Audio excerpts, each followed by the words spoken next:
Good evening, Bahamas. Coming up tonight. As BPL launches Station A, the chairman makes a new promise: no load shedding summer of 2020. Many civil servants woke up to a $1,400 lump sum, plus junker groups putting the finishing touches on costumes.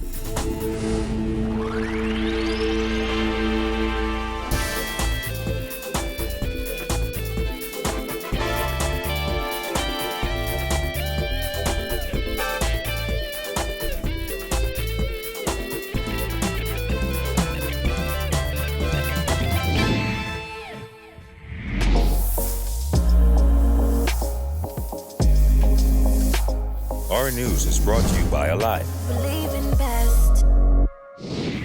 Welcome to Our News and thanks for joining us. I'm Kyle Joaquin. Bahamas Power and Light Chairman Donovan Moxey making an early prediction for summer 2020. No load shedding.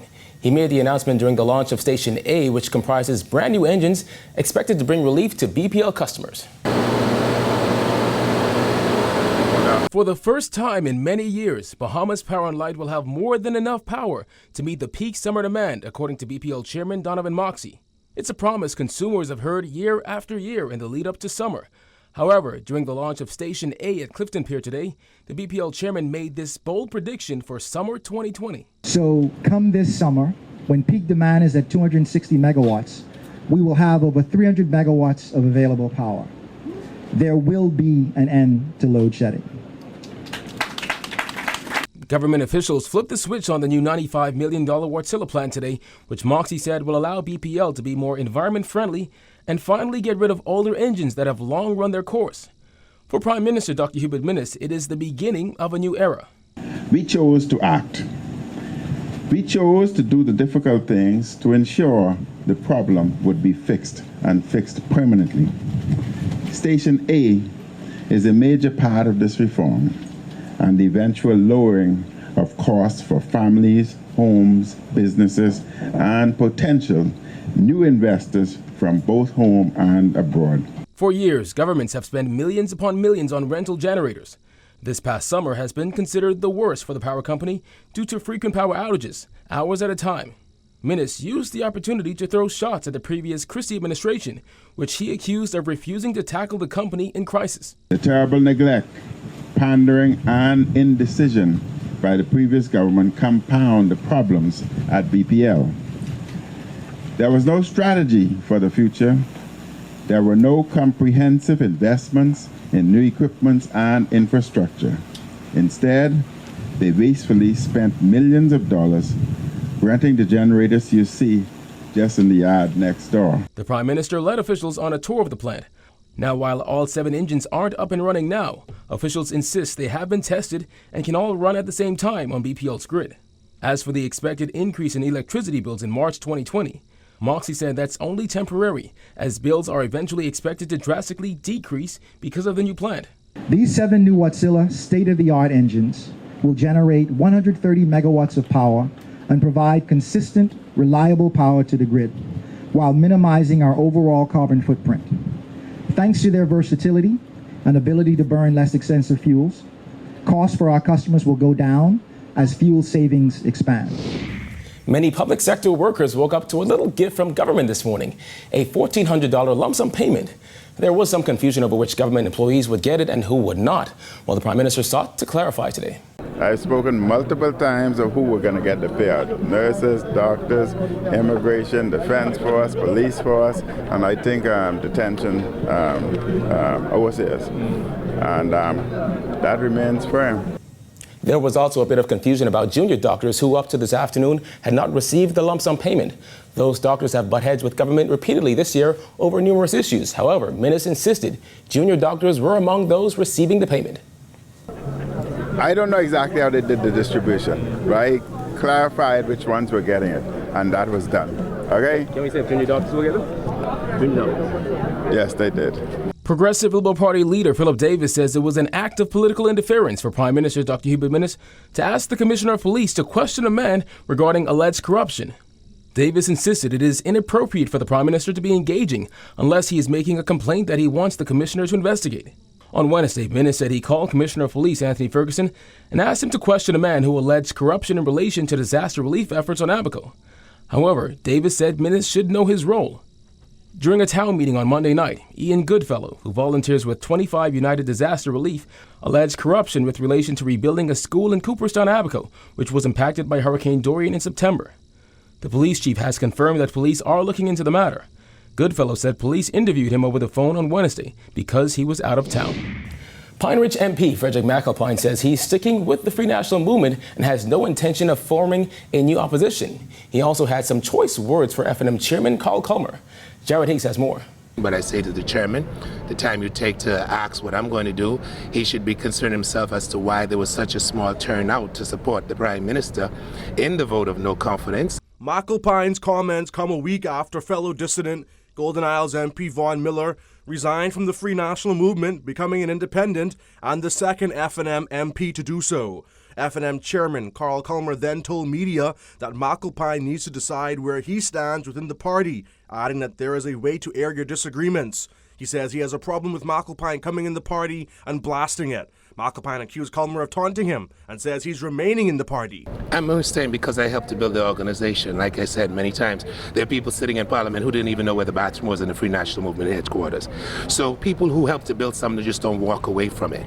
McAlpine and Culmer have feuded for the better part of 2 years, as McAlpine has regularly criticized government decisions and Culmer has sought to defend the party from detractors. Last year, Culmer called the Pine Ridge MP hypocritical after he joined hundreds of protesters in an anti-government demonstration on Bay Street. Addressing the most recent criticism, the Pine Ridge MP says the F&M chairman should focus more on his job. And so he needs to take the time out to be more concerned about running the organization of the Free National Movement and getting better numbers in anything that he has to put on for the organization, which can seem to attract hundreds or even 100 people at this time. With two F&Ms defecting to neutral territory and an overwhelmingly outnumbered opposition, PLP, McAlpine was also asked about the temptation to form an alternative opposition bloc. No, it's not tempting, because at the end of the day, I think our concern should be about the Bahamian people and not numbers in the House of Assembly. We should be seeking to see how we can better the lives of the Bahamian people. Anything outside of that becomes selfish and about self-aggrandization. Reporting for Our News, I am Jared Higgs. This holiday season may not be so happy for some Bahamians who are concerned about the high cost of living in light of last year's 60% VAT increase coupled with an impending increase in light bills. Bethany McDormand reports. With just 5 days before the Christmas holiday, residents say it may not be too merry this year as the cost of living is just too high. 58-year-old Bloniva Mackey is a disabled pensioner and mother of 4 who hasn't worked in 12 years. I have a problem in standing for a length of time, and I can't hardly use my right hand like I really wanted to. She hasn't been able to seek gainful employment since an industrial accident. As a result, Mackey says she lost her home. She added that the little money she receives monthly isn't enough to get by. I still have kids in school and got to take care, and that $1,500 gone down to $375 a month. You think that could take care of me? I end up losing my house and all. Mackey isn't alone. Following a 60% increase in value-added tax last year and a controversial decision to increase electricity bills by $27 a month next year, many Bahamians say they are finding it increasingly difficult to make ends meet. I see look like they're going to increase the charges for BEC. That's going to hurt the small man a lot, you know, the people on minimum wage and stuff like that. We've had numerous increases in everything, including VAT, including flat fee on BEC bills, and so on. And the reality is the salaries aren't keeping up with the costs. Their comments come 2 weeks after Prime Minister Dr. HUBERT MINNIS announced a minimum wage increase for public sector employees. He added that his policies are designed to protect the most vulnerable in the country. However, these residents say the high cost of living has put a damper on their Christmas spirit. Well, I thank God if I live to see the day. I'm not doing no preparation or none because I don't have nothing to do nothing with. I'm very mindful of how I spend my money, and what little I have, I still try to share with others. All right, I guess talking that out. That's all I can say. Reporting for Our News, I'm Bethany McDermott. All right, thanks, Bethany. Still to come, Junkanoo Group's putting the finishing touches on costumes. Plus, is bad weather a concern? Stay tuned.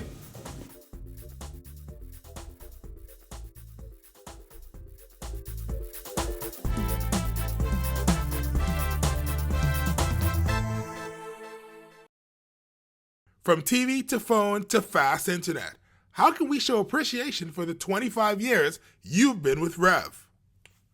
To celebrate our 25th birthday, Rev is rewarding 250 lucky customers with $250,000 cash back. Simply switch to Trio, upgrade to Trio, or pay your bill in full and have your chance to win cash this Christmas.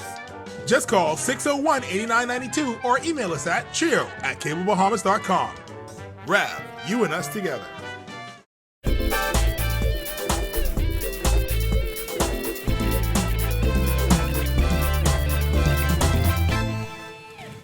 Watching Our News, welcome back.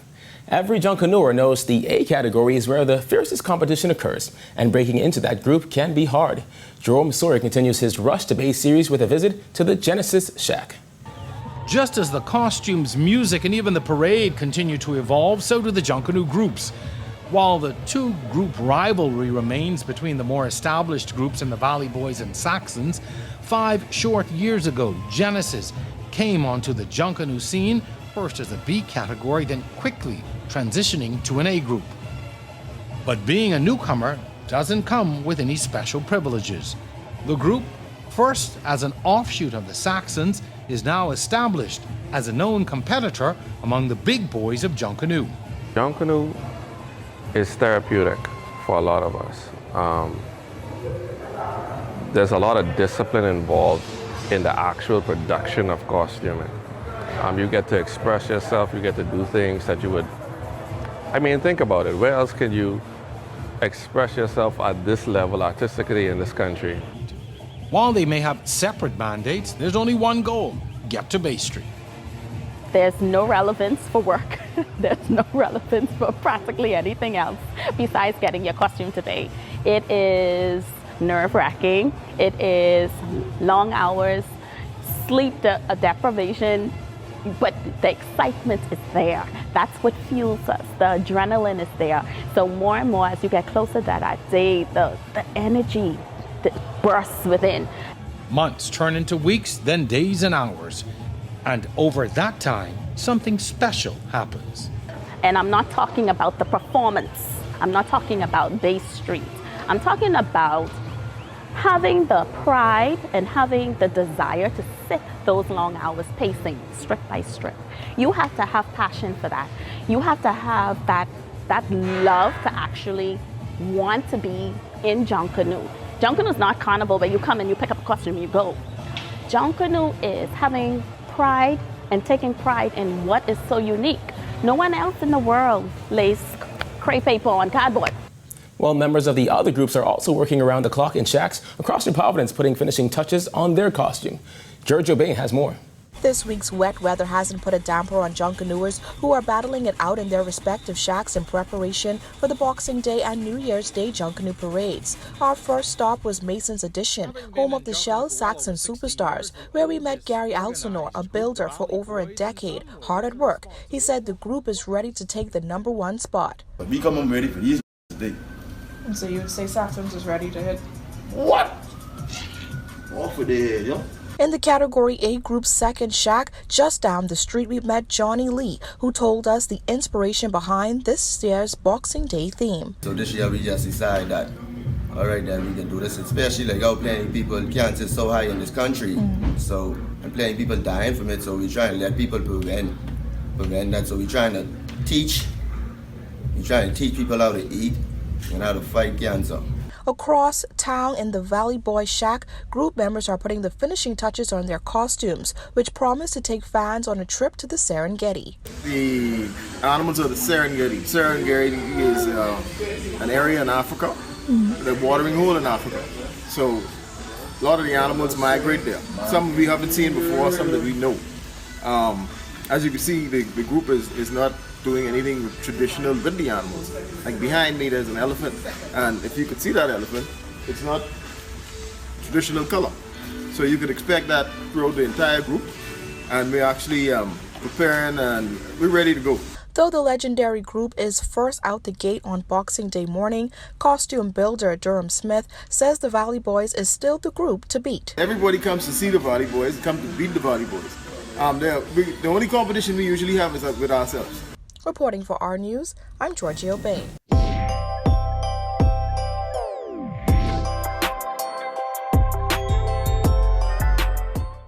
You've never had a Christmas like a Rev $250,000 cash back Christmas? Sign up for Trio now and get NBA League Pass free. That's right, simply switch or port your number to Trio or upgrade any single or double play package to Trio and get NBA League Pass free. Give Dad the best Christmas ever and get Trio now. Call 601-8992 for free NBA. Only with Rev, you and us together. Available to existing Trio and triple play customers. Terms and conditions apply.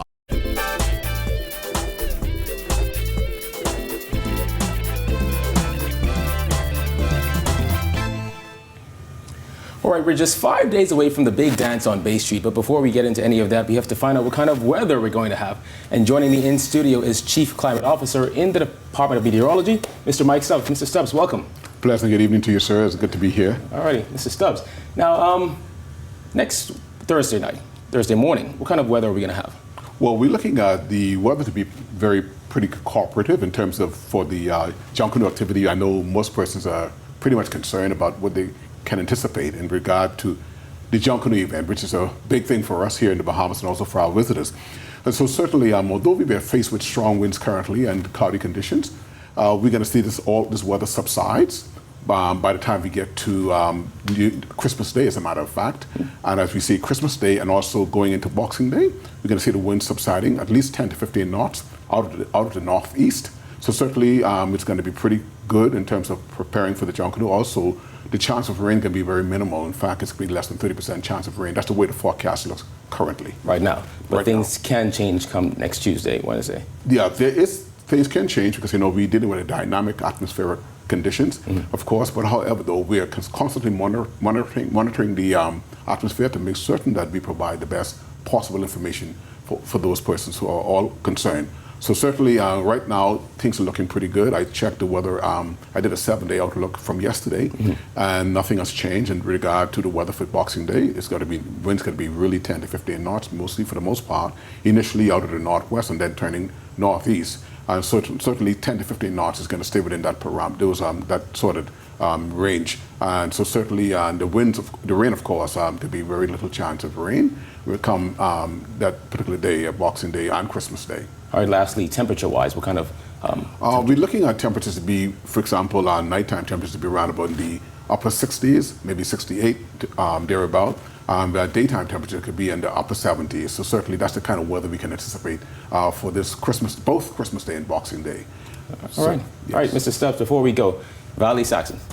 Well, to be honest with you, as people would say, I don't want to put myself on the spot in terms of getting I know there can be many at me, but I grew up in the Saxon territory. You're Saxon. So, my man, good man.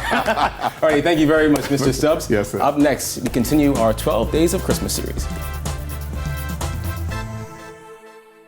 Incudus is a shared workspace company that provides services for professionals, freelancers, anybody that's in need of a turnkey solution for a private office space, a conference room rental, or part-time office space service. One of our main services that we provide to our members is high-speed internet access. There can be up to about 50 members within our space utilizing the internet and the Rev voice services. And Rev has done an excellent job of dedicated, reliable, high-speed internet service.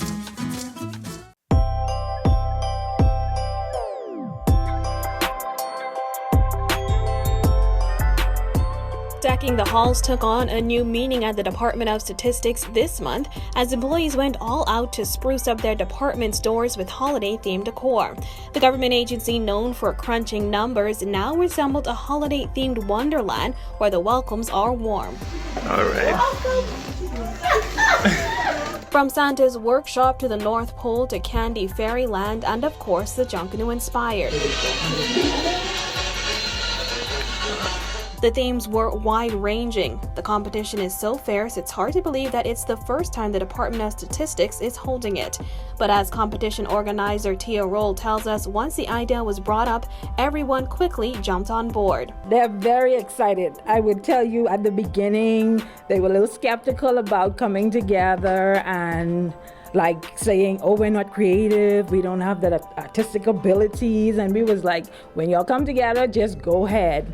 Go online, do whatever you have to do, put your efforts together. ROLLE says while it was only the first year, the creations were mind-blowing. They went above and beyond and decorated the hallway as well. And the teams were competing for more than just bragging rights. Taking home the top prize was the North Pole. Coming in second was the Valley Boys Junkanoo door, and rounding off the top three was Candyland. Merry Christmas and a Happy New Year from the Department of Statistics.